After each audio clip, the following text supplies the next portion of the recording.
I never imagined silence could weigh more than words, but the day my mother stopped calling, it pressed against my chest like something unfinished. For most of my life, her voice had been the background noise of everything I did. It was there when I rushed out the door, when I forgot to eat, when I pretended I was too busy to talk. She never complained. She just kept calling, like love was a habit she couldn't break. When the calls stopped, I told myself she was giving me space. I told myself she was fine. That lie was easier than admitting I was avoiding something I didn't know how to face. My mother wasn't dramatic. She didn't cry on the phone or guilt me into staying longer than I wanted. She asked about my work, reminded me to lock my doors, and told me she'd made too much food again. Every call ended the same way. Be safe. Call when you can. I always said I would. Most of the time I didn't. I thought there would be more time. I thought her patience was endless, like the way she used to wait up for me when I was a teenager sneaking in late, pretending not to notice the smell of smoke on my clothes or the lies I wore like cologne. When my father died, she shrank in ways I didn't notice right away, not physically, but emotionally. She stopped correcting me when I interrupted her. She stopped pushing back when I cancelled visits. She adjusted herself to the shape of my absence, and I let her. I told myself she was strong. I told myself she understood. What I didn't tell myself was that strength doesn't cancel out loneliness, it just hides it better. The last time she called before everything changed, I was sitting in traffic, irritated by nothing and everything at once. Her name flashed on my phone, and I felt that familiar mix of love and impatience. I let it ring. I planned to call her back later that night. Later turned into tomorrow.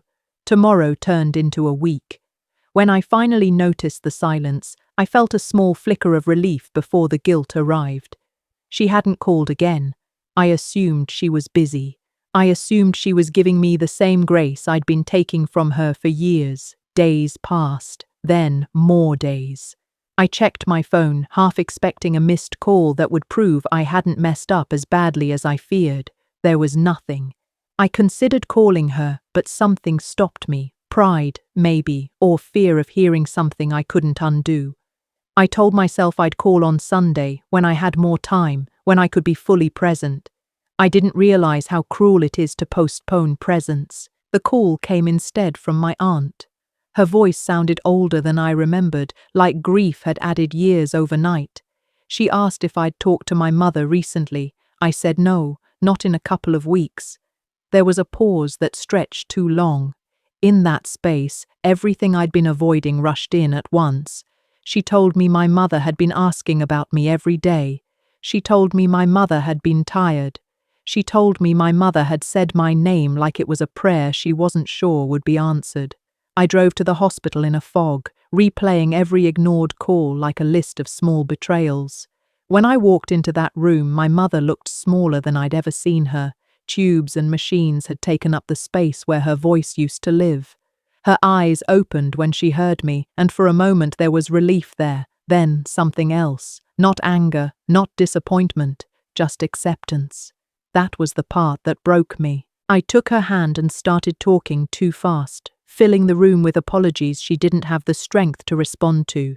I told her I was sorry for not calling, sorry for being busy, sorry for assuming she'd always be there. My words felt clumsy, like they were arriving after the door had already closed. She squeezed my hand, weak but deliberate, and whispered that she knew I loved her. That was when I realized love isn't just something you feel, it's something you show over and over before it's too late. Her breathing slowed as the night went on.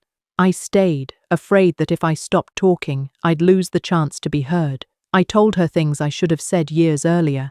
I thanked her for the sacrifices I'd treated like obligations. I told her she mattered. I told her she wasn't invisible. When the nurse finally came in, I knew from her face what was coming. My mother's eyes were closed, her hand still in mine, and I understood that my last words to her had arrived late. They were real, but they couldn't save us from the cost of all the silence that came before. I sat with her long after the machines went quiet, memorizing the lines of her face, the shape of a life that had revolved around loving me better than I deserved. In that stillness, I promised myself I would never again confuse time with patience, or assume that tomorrow is owed to anyone. Some lessons arrive gently, others arrive when it is already too late, leaving you to live the rest of your life differently, carrying both the loss and the truth together. It is a weight I carry now, heavy but honest, a reminder that love demands presence, not intention, and that the last words we speak are shaped by all the moments we chose silence instead. I live with that knowledge, hoping this story reaches someone in time before regret becomes the only voice left to answer. Call your mother today, even if it feels small, awkward, or inconvenient now. After the funeral, the house felt louder than it ever had when my mother was alive. Every clock ticked like it was accusing me. Every room held an echo of her routines, the small habits I had never bothered to learn because I assumed they would always be there, running quietly in the background. Her purse still hung by the door, light and useless now, and her shoes were lined up neatly, waiting for feet that would never slide into them again. I moved through the space like a guest who had overstayed their welcome, touching things I no longer had permission to touch. People told me I did everything I could. They said she knew I loved her. They said regret was pointless now. I nodded and thanked them, but none of those words landed. What they didn't understand was that this wasn't about one missed call or one late apology. It was about a pattern I had built without realizing it, a slow distancing that felt harmless until it became permanent. I had trained myself to believe that love could be postponed, that attention was optional, that presence could be replaced with intention. Standing in her kitchen, staring at a fridge full of leftovers she'd prepared just in case I came by, I understood how wrong I had been. Sorting through her things took weeks because every object came with a memory I wasn't ready to carry. Old photos fell out of drawers, moments frozen in time where she looked at me like I was her entire future. Birthday cards she never sent, written in her careful handwriting, sat stacked in a shoebox. Some were for years I'd been too busy to visit. Reading them felt like listening to a conversation we never got to finish. She had written about ordinary things, weather updates, neighborhood gossip, small joys. At the end of every card, the message was the same. I love you. Call when you can. I started to see how much of herself she had quietly given up to make room for me, friends she stopped seeing because I didn't like to share my time, hobbies she abandoned because I needed help, even opinions she softened so I wouldn't feel challenged. I had mistaken her adaptability for resilience, her silence for peace. I hadn't realized that every compromise cost her something, that every unreturned call took a little more from her than I could ever give back in a single hospital room. At night, I replayed our last conversation over and over, searching for something I might have missed, some hidden reassurance that she wasn't hurt by the distance I'd created. But there was nothing to reinterpret. The truth was plain and unforgiving. She had waited for me. I had assumed she always would. That assumption had shaped every choice I made, from the calls I ignored to the visits I postponed. It had allowed me to live comfortably while she lived quietly, shrinking herself so I wouldn't feel inconvenienced. Guilt is a strange companion. It doesn't shout, it sits beside you, calm and patient, reminding you of who you were when it mattered most. I carried it with me to work, to the grocery store, into conversations where I pretended to be fine. Sometimes it showed up in unexpected ways, like when I heard someone laugh the way she used to, or smelled her perfume on a stranger passing by. Other times, it arrived in dreams where my phone rang endlessly and I could never answer in time. Friends encouraged me to move on, to forgive myself, to focus on the good memories. But forgiveness felt like another form of avoidance. I didn't want to erase the discomfort because it was teaching me something important. It was showing me how easy it is to take the people who love us for granted when they don't demand anything in return. My mother had never asked me to be better. She had simply hoped I would notice. I began reaching out to other people in my life differently. I listened longer. I asked questions I used to skip. I showed up when it was inconvenient, when it cost me time or comfort. Every time I did, I thought of her, of the countless moments she had shown up for me without keeping score. This wasn't about making myself feel better, It was about honoring her in the only way left to me, by not repeating the same mistake with someone else.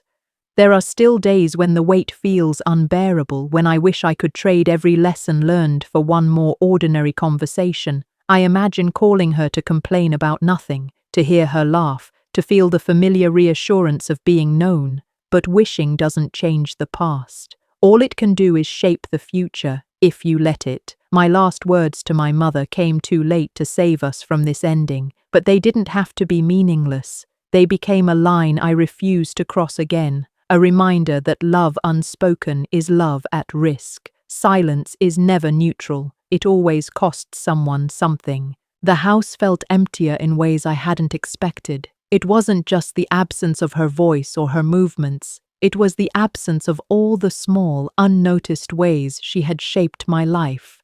Cups lined up just so on the counter, her favorite chair angled toward the window, the faint scent of her lavender lotion lingering in the air. I moved through each room as if walking through someone else's memories, feeling increasingly like an intruder in the life I had taken for granted. Cleaning out her wardrobe was like peeling back layers of her life I had never been invited to see. Dresses I had never complimented, coats I had never borrowed, scarves I had never noticed, all now carried an almost tangible weight of her absence. I found letters tucked into pockets, scribbled notes reminding herself of appointments, birthdays, errands. It struck me how meticulous she had been, how carefully she had tried to manage her world so I wouldn't feel the chaos she quietly carried. Every little detail I had ignored now screamed at me with clarity I couldn't escape. Even her books revealed a side of her I had overlooked. She had a habit of marking pages, underlining passages, leaving marginal notes that offered insight into her thoughts, fears, and hopes. Reading them was like having a conversation after she was gone. I could almost hear her voice in the margins, gentle but insistent, reminding me that life is fleeting, that love is not to be postponed, that words left unsaid are a debt that no one else can repay. How had I missed it all? I had lived next to her, shared meals with her, yet remained blind to the messages she left for me in plain sight. I began to write letters to her, even though she would never read them. At first, they were clumsy, awkward, filled with apologies that felt inadequate. But slowly, they became a place for honesty, a way to untangle the emotions I had buried. I wrote about the regrets, the missed moments, the times I had failed to show up. I wrote about the lessons I was trying to learn too late, about the ways her absence had reshaped my priorities. It wasn't closure, it was an attempt at understanding, a way to translate grief into something tangible, something that could guide me forward rather than leaving me trapped in guilt. Friends and family offered advice, telling me to cherish memories, to focus on the good times, to forgive myself. But it was never that simple. Forgiveness without reflection felt empty, a bandage over a wound that required more than words to heal. I realized that what I needed wasn't comfort, but accountability, an honest confrontation with the ways I had neglected her, the patterns I had normalized, the assumption that there would always be more time. Accepting that truth was painful, but it was the only path toward truly honoring her memory. I also noticed how my perspective on life began to shift. The trivial annoyances that once dominated my days, the emails I felt pressured to respond to, the errands I raced through, the endless scroll of distractions, started to feel smaller, almost laughable in comparison to what I had lost. I began to slow down, to notice details I had previously ignored. Sunsets, laughter, the quiet hum of a house filled with life. These became sacred moments, reminders that time is fragile, that presence is precious, that the ordinary can carry extraordinary weight when it is shared. Sometimes, I caught myself imagining scenarios where I could undo the past, where I could speak the words I had withheld, where I could make one more choice that might have changed the trajectory. Those fantasies were cruel. They offered hope I could never reach, but they also reminded me why I needed to change. If I couldn't save the past, I could at least alter the way I lived in the present. I could choose awareness over neglect, action over postponement, voice over silence. Every call I made, every visit I scheduled, every conversation I nurtured became a tribute to her life, a way to transform my regret into meaningful connection. Grief has a way of teaching lessons we don't want to learn. It strips away illusions, exposes uncomfortable truths, and forces us to confront our own complicity in the pain we feel. For me, it taught the cost of delay, the price of assumption, the unbearable weight of words left unsaid. My mother had loved me without conditions, without demanding perfection, without requiring constant attention.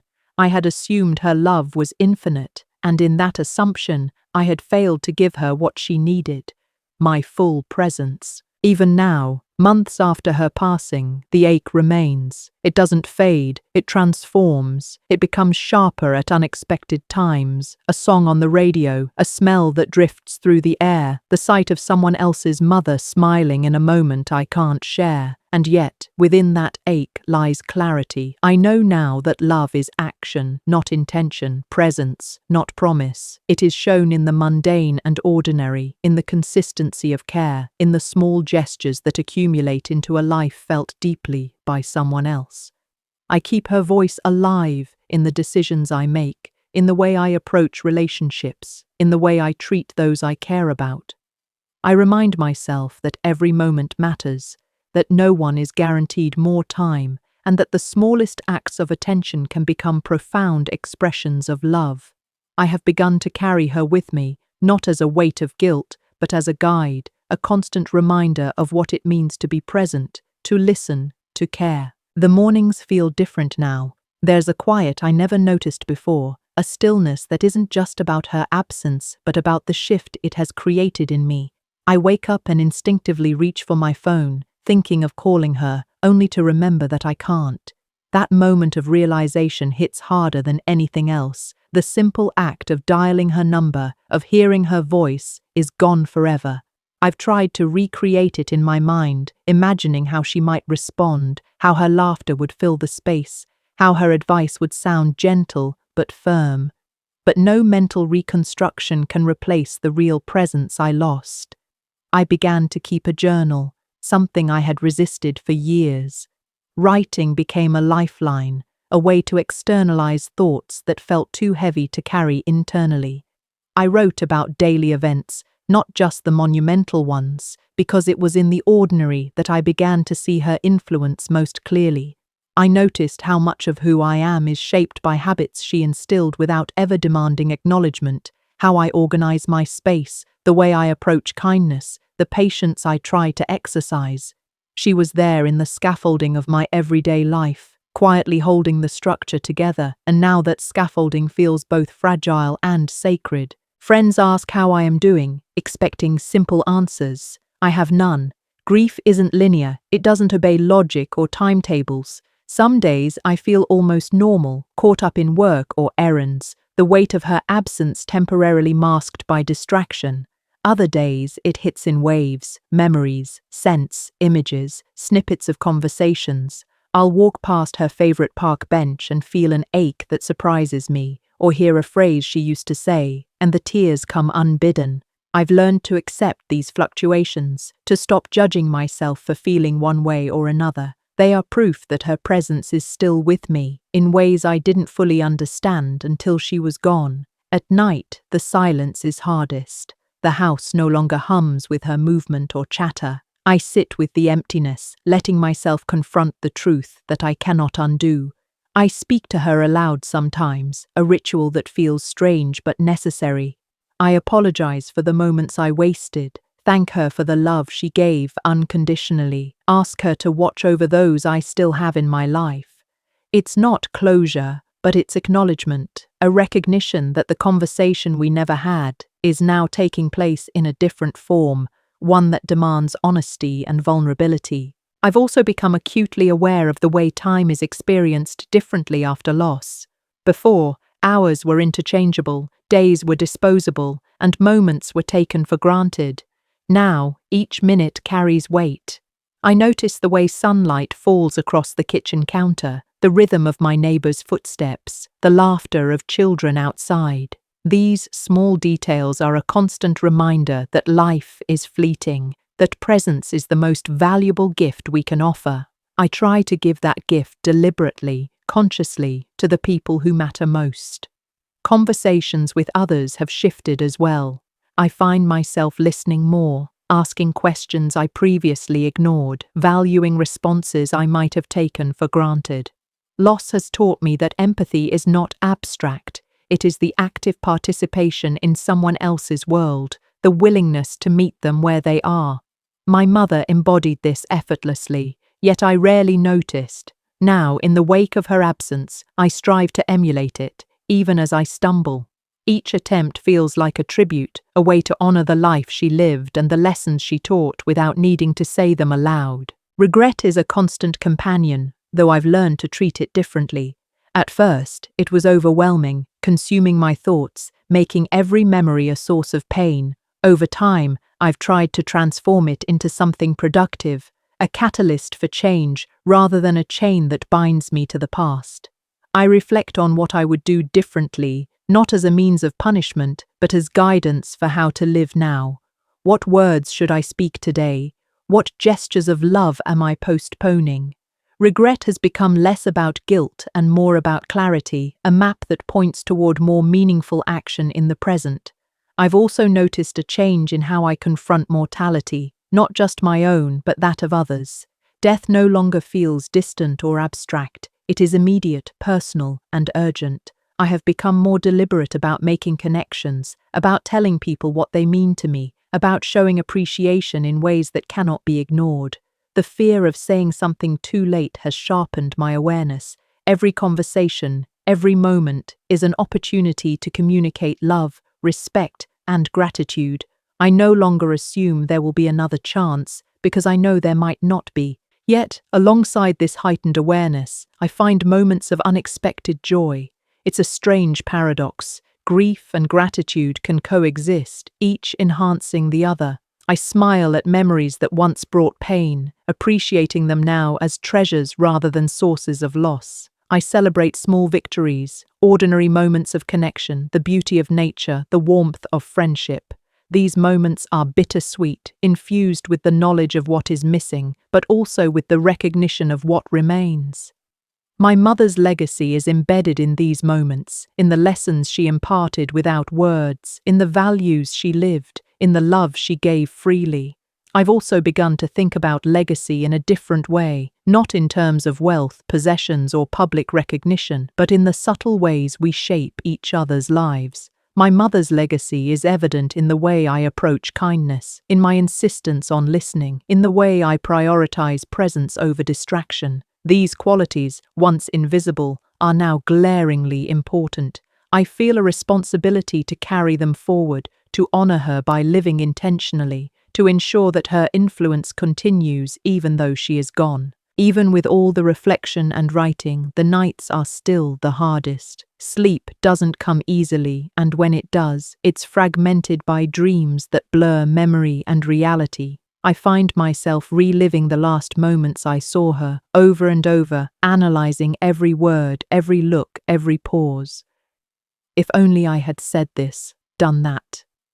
These thoughts swirl relentlessly, a storm that no amount of logic can calm.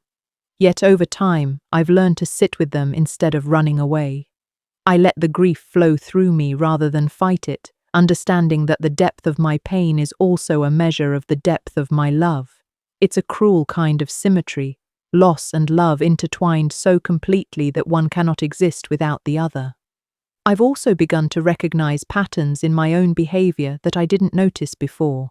I see how often I avoid vulnerability, how I skirt around difficult conversations, how I let pride interfere with openness. Losing her has forced me to confront these habits head-on. I've realized that life is unforgiving in its brevity, and the moments we waste are irretrievable. I want to speak now, act now, forgive now. This urgency shapes my interactions with family, friends, and even strangers. Every gesture is now tinged with intention, with the desire to make it matter, to leave a mark that is genuine and lasting. Memories of her often come unbidden. Sometimes they hit with surprising clarity, a smile, a scent, a phrase she would repeat. Other times they're hazy, like fragments of a dream, but equally poignant. I find comfort in revisiting these fragments, arranging them in my mind like a mosaic that tells her story. Each piece is precious, a reminder of who she was and the impact she had on everyone she touched. And yet, as much as I treasure these recollections, there is also a bittersweet ache, a constant awareness that these memories are all I have left of her physical presence. It's a paradox of grief. The very thing that sustains me also reminds me of what is gone. I've sought solace in connection, both old and new, friends who share my pain, who allow me to speak without judgment, who acknowledge the complexity of my grief. These relationships are lifelines. They remind me that I am not alone, that loss is a universal experience even though it feels profoundly personal. At the same time, I've discovered that grief can also deepen existing relationships, opening channels of empathy and understanding that were previously dormant. I find myself more present, more attentive, more willing to embrace vulnerability in others. The pain of absence has made me recognize the value of presence. There's also been a confrontation with anger at the circumstances, at the unfairness, at the sense of helplessness that accompanies loss. I've had to wrestle with the desire to assign blame, to make sense of the senseless, but in doing so, I've discovered that anger, while natural, is a transient emotion. It can be acknowledged without letting it dominate. I channel it into action, small, meaningful actions that honor her memory rather than disrupt my own healing. This process is neither quick nor linear, but it has taught me that even the most painful emotions can be transformed into catalysts for growth. Regret continues to haunt me, though in a slightly different form.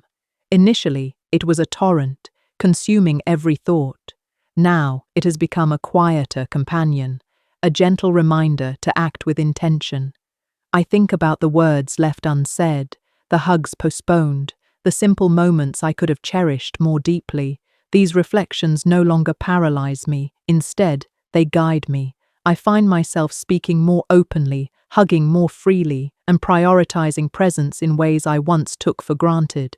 Regret has become a teacher, and through it, I learn daily how to live with greater authenticity and purpose. I've also noticed a shift in how I relate to everyday life. Ordinary routines, making coffee, commuting, grocery shopping, once monotonous, now carry layers of meaning. I observe people, small interactions, the fleeting moments that previously went unnoticed. These seemingly trivial experiences are now imbued with significance, reminders of the preciousness of existence. My mother's influence is felt in these moments too, in the lessons she imparted, the patience she modeled, the attention to detail she instilled. Life continues, but every second feels like an opportunity to honor what she valued. In the quiet, I also confront my fears: fear of forgetting, fear of losing connection, fear of being unable to express the depth of my feelings. I grapple with these anxieties daily, often using writing as a bridge to confront them. Through journaling, I document thoughts, feelings, and reflections, creating a dialogue with her memory that helps anchor me. It's a form of conversation that requires honesty and vulnerability, a space where I can express what I never got to say. In these pages, I find a measure of comfort, a reminder that memory, though intangible, can sustain and guide. Healing has come in unexpected forms. I've discovered that acts of service, small gestures of kindness, and deliberate attention to others can ease the weight of grief. Helping friends, volunteering, or simply listening to someone in need creates a ripple effect, a continuation of the love my mother embodied. These actions are not replacements for her presence, but they are extensions of her influence, a way to keep her spirit alive in the world. It's an ongoing process, a lifelong lesson in channeling pain into purpose. I've also explored ways to memorialize her beyond memory alone. Photographs, letters, keepsakes, and rituals serve as tangible reminders of her life and values. Each object carries emotional weight, yet also offers a sense of continuity. Lighting a candle, preparing a meal she loved, or revisiting places she cherished creates a connection that transcends absence. These rituals are not meant to cling to the past, but to honor it while allowing life to move forward. They remind me that her presence continues, not as a shadow, but as an enduring part of my journey. Even as time moves forward, grief remains a constant companion, shaping the way I perceive the world. I've realized that loss has a way of reframing priorities, forcing one to distinguish between what truly matters and what is trivial. I notice how often I linger on things that don't matter, how easily I let minor frustrations consume my attention. Losing her has been a harsh teacher, but one whose lessons I carry every day. Love matters more than pride, presence matters more than perfection, connection matters more than convenience. These truths are simple, yet living them requires deliberate effort. They are the invisible threads that now guide my choices. I find myself reflecting on the subtle ways my mother influenced me long before I recognized it. Her patience, her attention to detail, the way she treated strangers with dignity, all of it has become a blueprint for how I want to live.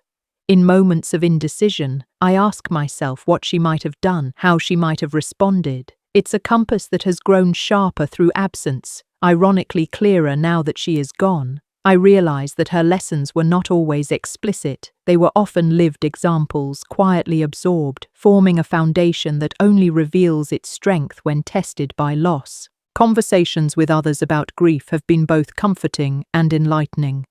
I've learned that sharing pain is not a sign of weakness, but a bridge to understanding.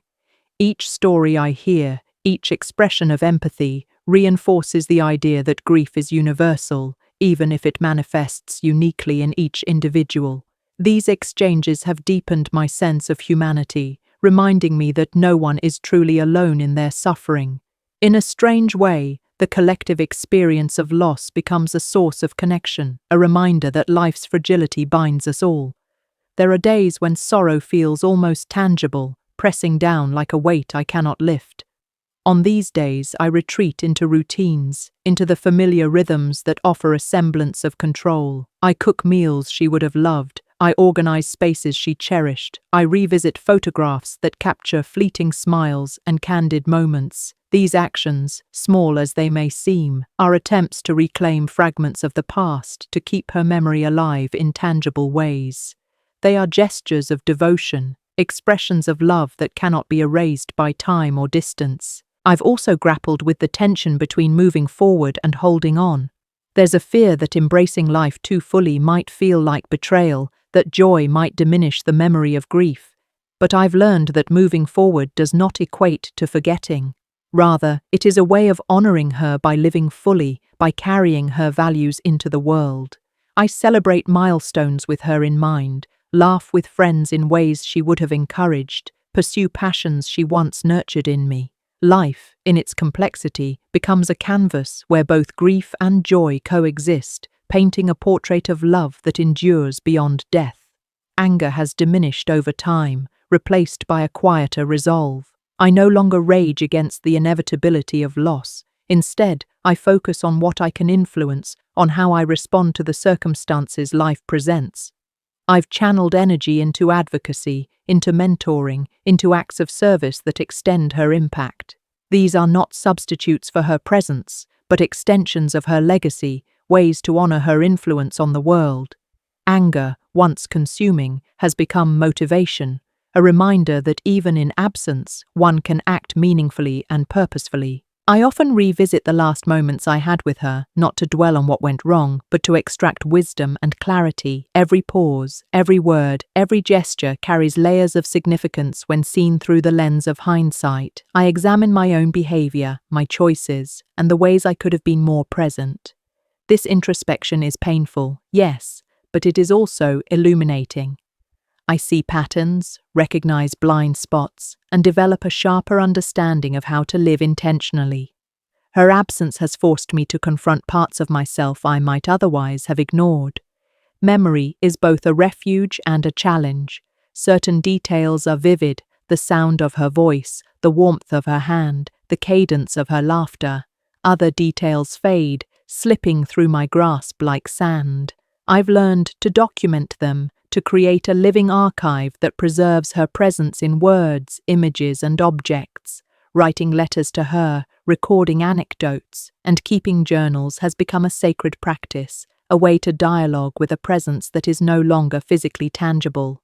Memory, in this sense, becomes an act of creation, a bridge that links past and present. Relationships have transformed in subtle but profound ways.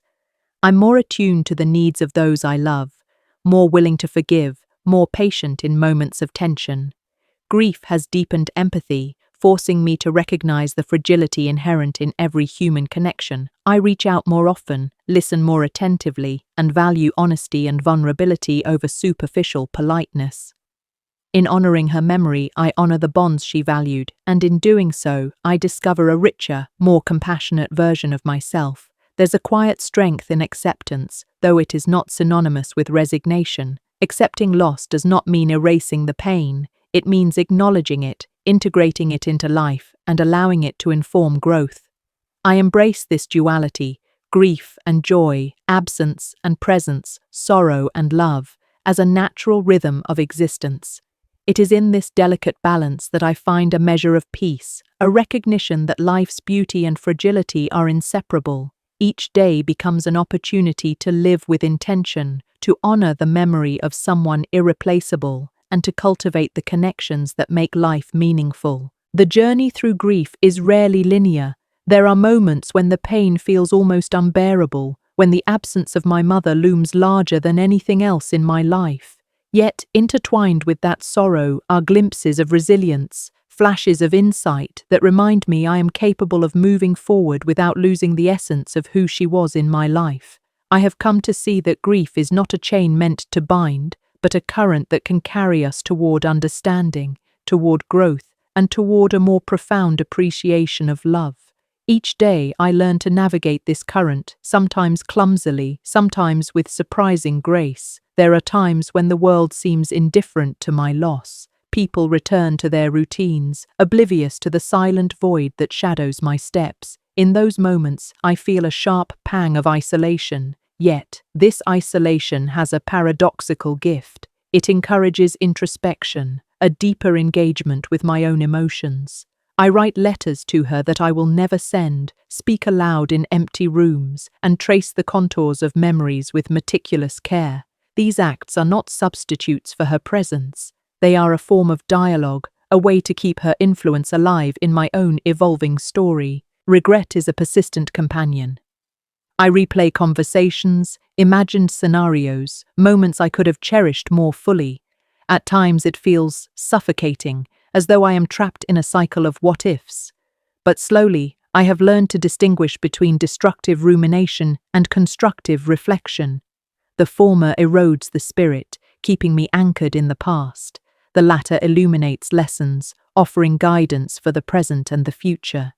In acknowledging mistakes, I cultivate humility and empathy, qualities she embodied so naturally and which now guide my interactions with others. One of the most profound lessons I have absorbed is the importance of presence. Life is fleeting and relationships are fragile. Small gestures, an unexpected phone call, a shared meal, a quiet conversation carry immense weight. I now cherish these moments with an intensity I previously lacked, recognizing their impermanence and their capacity to shape our lives in subtle but enduring ways. The absence of my mother has taught me that love is not measured by grand declarations alone, but by the accumulation of these seemingly minor acts of attention and care. Grief has also reshaped my relationship with time. Before her passing, I often rushed through life, preoccupied with future goals and past disappointments. Now I notice the textures of each moment more acutely, the warmth of sunlight, the rhythm of rain, the quiet hum of a city at dusk. I approach tasks with greater mindfulness, savoring the process rather than merely anticipating outcomes. This awareness extends to people as well. I listen more intently, laugh more freely, and express gratitude more openly. In these ways, the past informs the present, enriching every interaction with the echo of her wisdom. In the absence of her physical presence, her influence manifests through habits, values, and instincts she nurtured in me. I catch myself offering advice I once dismissed, comforting others in ways she comforted me, and approaching challenges with the perseverance she exemplified. These moments are bittersweet, carrying both the sting of loss and the warmth of connection. They are reminders that her legacy is not confined to memory alone, but lives on through the ways I embody her teachings in everyday life. I have also grappled with the randomness of timing, the cruel irony that my last words to her came too late. This realization has reshaped my approach to communication. I no longer postpone difficult conversations, no longer hesitate to express affection or resolve conflict. Life's brevity has become a guiding principle: to speak honestly, to act with integrity, and to cherish the people who matter most before the opportunity slips away. While I cannot rewrite the past, I can reshape the future, carrying forward the lessons learned from that final, agonizing delay. There are days when memories arrive unbidden, triggered by a scent, a song, or a passing phrase. These moments are unpredictable and intense, sometimes bringing tears, other times a quiet smile. I have learned to honor these intrusions, to allow myself to fully experience the emotions they evoke. They are reminders that grief is not an external force to be suppressed, but an internal landscape to be navigated with patience and compassion. By embracing these experiences, I deepen my connection to her memory and to the emotions that make me human. The process of grief has also expanded my capacity for empathy. Witnessing loss, experiencing it firsthand, has heightened my sensitivity to the struggles of others. I offer support more readily, listen without judgment, and recognize the quiet battles that people carry. This expansion of empathy is both a gift and a responsibility, one that I approach with deliberate intention. It is, in many ways, a continuation of my mother's influence, a testament to the enduring power of her love and guidance. I have begun to understand that healing is not a destination but an ongoing process. There will always be days of sorrow, moments of longing, and flashes of regret. Yet, within this landscape of loss, there is room for joy, for growth, for transformation. I am learning to inhabit this duality, to live fully while carrying grief as a companion rather than a burden. Each day becomes an act of remembrance, an opportunity to honor her legacy, and a chance to embody the lessons she imparted through both word and example. Grief, I have discovered, is both an intimate teacher and a relentless companion. Its lessons are never neatly packaged. They arrive in fragments, sometimes a word, a gesture, a memory, that challenge you to confront emotions you might have long ignored. In the quiet hours, I find myself reflecting on the moments I overlooked when my mother was alive, the small acts of love and kindness that went unacknowledged, the times I assumed there would always be more days, more conversations, more opportunities. That assumption, the illusion of endless tomorrows, was perhaps the most insidious, because it lulled me into a sense of security that could not withstand the suddenness of her absence. I have learned that regret is a paradoxical companion. It can weigh heavily, almost immobilizing at times, yet it can also serve as a catalyst for profound insight. By examining the moments I failed to fully embrace, I have gained a clearer understanding of what truly matters: presence, attention, and authenticity. Every fleeting encounter carries significance, and every interaction offers a choice: to express care or to hold it back. Life's unpredictability means there are no guarantees, only the imperative to act with love and integrity in the time we are given. Loss reshapes our perception of ordinary experiences. The simplest routines, making tea, walking through the park, watching the sunset, take on new significance when viewed through the lens of absence. I often find myself recalling her habits, her mannerisms, the subtle ways she imbued everyday moments with warmth. These recollections are bittersweet. They bring both comfort and sorrow, a reminder that the ordinary can hold extraordinary meaning when filtered through love. In this altered perception, I recognize the importance of mindfulness, of fully inhabiting each experience, and of cherishing the ordinary as a vessel for connection and memory. The silence she left behind is not empty. It resonates with lessons, with echoes of conversations and laughter, with the weight of unspoken guidance. I have come to see that absence can carry its own form of presence.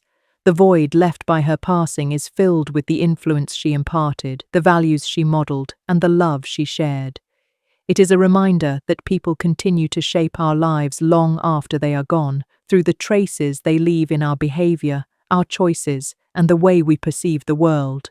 Her presence is a lens through which I navigate life, a quiet but persistent influence that colors my decisions and my understanding of what it means to love. I confront, often painfully, the timing of my final words, how they arrived too late to prevent what unfolded. This realization has sharpened my awareness of urgency in communication. There is no perfect moment, no flawless opportunity to convey what we feel. There is only now. I have become relentless in expressing gratitude, in resolving misunderstandings, and in offering affection. This urgency is not born of fear alone, but of recognition that life is fleeting, and that our words, when withheld, may carry consequences we cannot undo. In this way, regret transforms into resolve, a determination to live in alignment with what matters most. Memory is a living force, not a static repository of past events. I notice how recollections evolve over time, shifting in detail and emotional weight, sometimes highlighting what I failed to appreciate in the moment. Each memory carries layers: the factual, the emotional, the imagined. I have learned to engage with these layers consciously, to draw lessons from what was, to find comfort in what remains, and to understand that memory itself can be a tool for growth. By embracing the fluidity of remembrance, I honor my mother not just as she existed, but as she continues to shape me. The experience of profound loss inevitably brings with it a confrontation with mortality, both our own and that of those we love.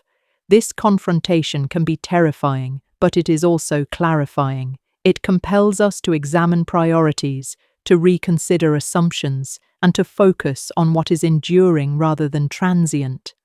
I have discovered that the most lasting legacies are often intangible: the guidance we provide, the empathy we cultivate, the love we share. These elements persist in ways that outlast physical presence, weaving continuity into the fabric of our relationships and our own evolving identities. In navigating grief, I have also discovered the subtle power of ritual. Small acts, lighting a candle, revisiting a favorite place, keeping a journal, serve as anchors, grounding me in both memory and reflection.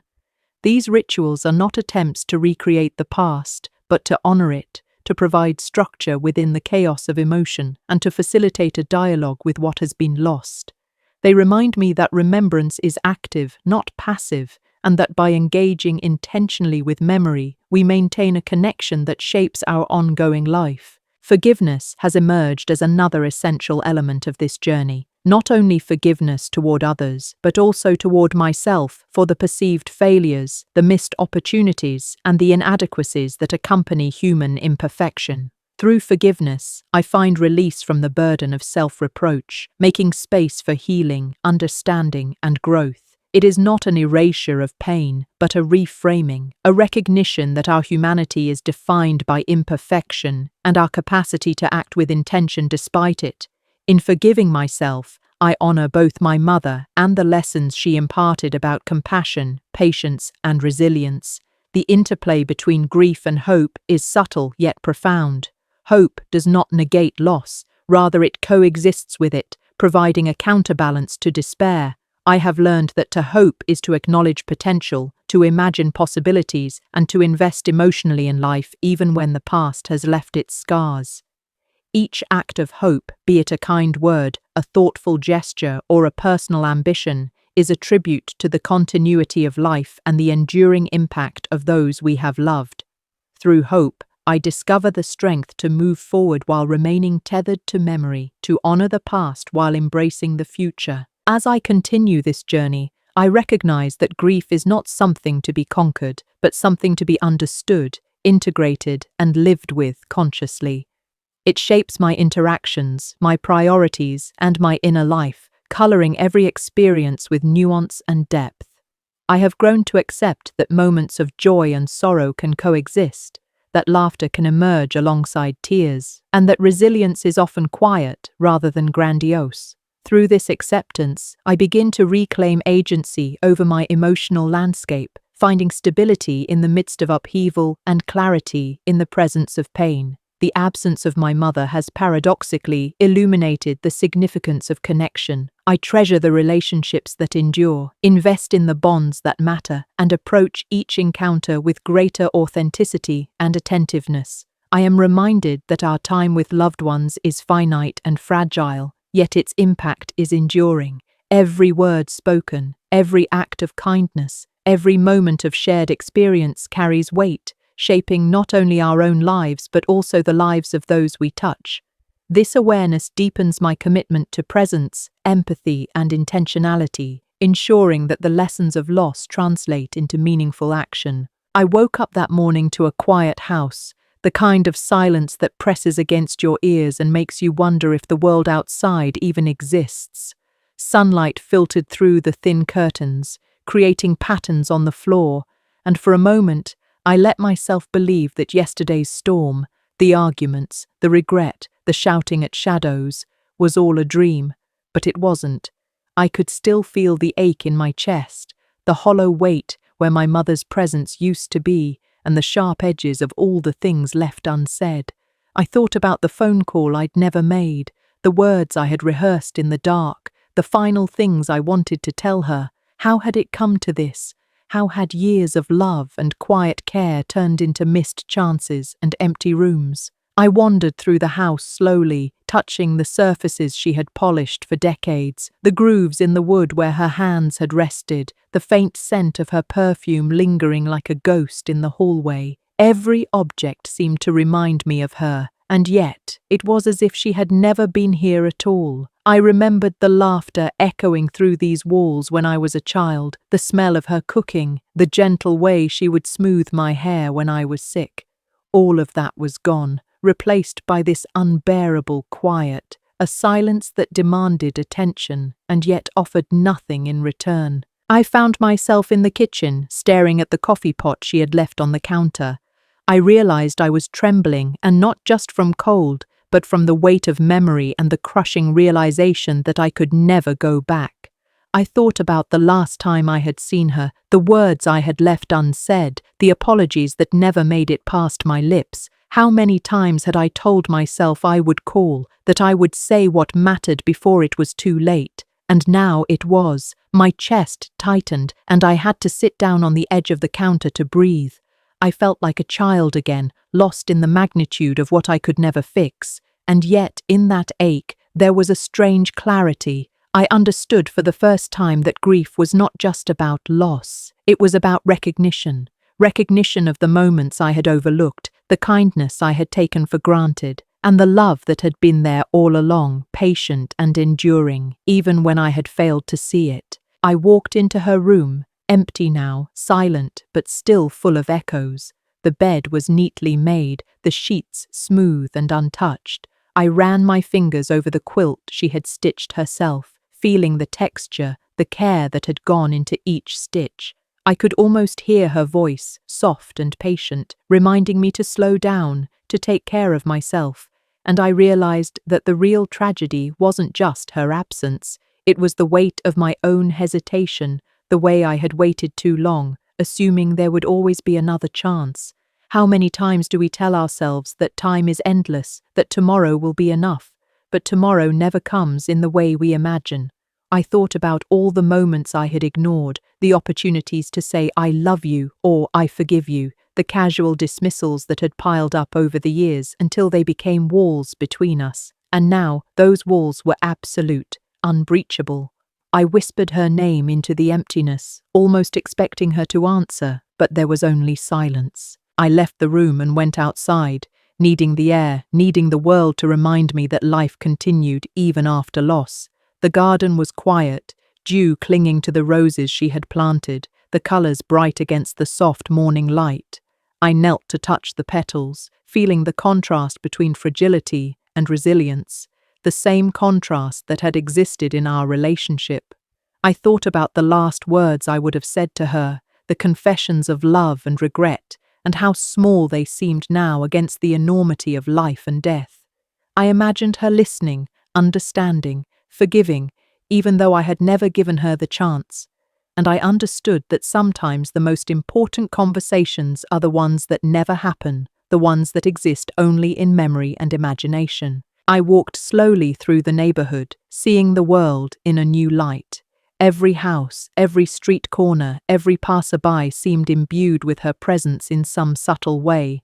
I realized that she had shaped everything I touched, every choice I made, every value I held. And now that she was gone, I carried her not as a burden, but as a legacy, an invisible guide through the quiet moments, the hard days, the decisions that required courage I sometimes doubted I possessed. I stopped at the old oak tree at the end of the street, the one she had loved so much. Its branches stretched wide and strong, rooted deeply in the earth, bending but never breaking. I traced the grooves of its bark, imagining her hand next to mine, steady and reassuring. I understood then that the last words I had meant to say were not just for her, they were for me, for the way I would continue forward, carrying her memory with intention and grace. As the sun climbed higher, I found myself thinking about forgiveness, about the delicate act of releasing both the other person and oneself from the chains of what should have been. My last words to her had been trapped inside me, but in that moment, I realized that words are not the only way to honor someone's life. Every breath I took, every choice I made, every act of kindness I offered to the world was a continuation of what she had begun. I could not undo the past, could not rewrite the moments of silence or hesitation. But I could move forward in her image, in the lessons she had left behind, in the love that had always existed even when unspoken. I returned home and sat at the kitchen table, the morning sunlight casting warm patterns on the counter. I picked up a pen and a notebook, the same way she had kept hers, documenting thoughts, feelings, and memories. I began to write, not confessions, not apologies, but reflections, gratitude, and a quiet acknowledgement of all that had been and all that could still be. Each word felt like a bridge between the past and the present, a small but tangible way of keeping her close. And in that act I felt a sense of completion, a sense that while my last words had come too late, my life could still honor her in every subsequent choice, every act of love, every moment of presence. By evening, the house was filled with the scent of dinner, the warmth of routine, and the quiet knowledge that life moved on, even in the wake of irrevocable loss. I lit a candle in her memory, watching the flame flicker and dance. I spoke softly, aloud this time, the words I had never managed to say before. I love you, always. Thank you. The flame seemed to respond, steady and unwavering, a quiet affirmation that love transcends timing, that connection exists beyond the constraints of speech or action. I knew I would carry this with me forever, and that in some ineffable way, she would always be part of the rhythm of my life, guiding me through the silent spaces, reminding me of what matters most. And so I ended the day with a sense of peace I had not expected. A quiet understanding that life is a series of imperfect moments, that we cannot always save the people we love from the passage of time, but we can honor them in the way we live, the love we share, and the courage we summon to keep moving forward. I would never hear her voice again, never feel her hand on mine, never receive her guidance in the flesh, but I would carry her heart within mine, a living testament to her life and to the last words I never got to say. That night, I went to bed with a deep inhale, feeling the weight lift slightly from my chest. For the first time in years, I felt a quiet hope, a hope that even when words fail, love endures, and even when time is gone, memory remains, shaping the way we move forward, honoring those we lost by living fully in the world they helped create.